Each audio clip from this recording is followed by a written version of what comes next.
Вы несколько раз повторяли это. Что для вас Бог?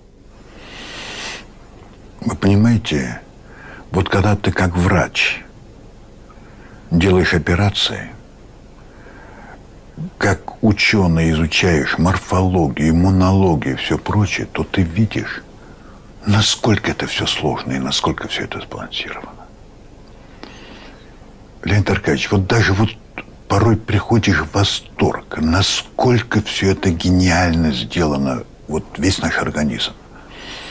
Когда мы изучаем только тело, а как, наверное, сделана душа, как все это невероятно сложно, естественно. Значит, такая сложность, совместно работающая, то без Создателя не обойтись. Конечно же, есть Бог. Что это такое? Это высший разум.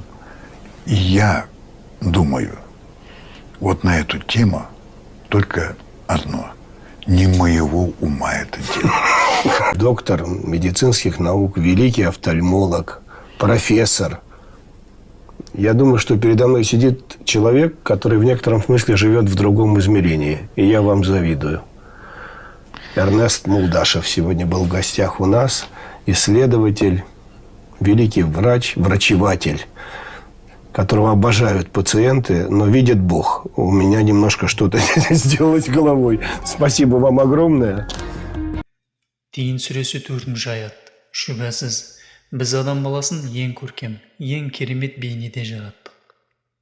Ғылым ыдысынан ішілген алғашқы жұтым атеизмді тудырады. Алайда ыдыстың түбінде бізді Құдай күтіп тұр. Неміс физик теоретигі, кванттық механиканың негізін қалаушылардың бірі, әрі әлемдік ғылыми қауымдастықтың мүшесі. 1932 жылғы физика бойынша Нобель сыйлығының иегері Вернер Гейзенберг.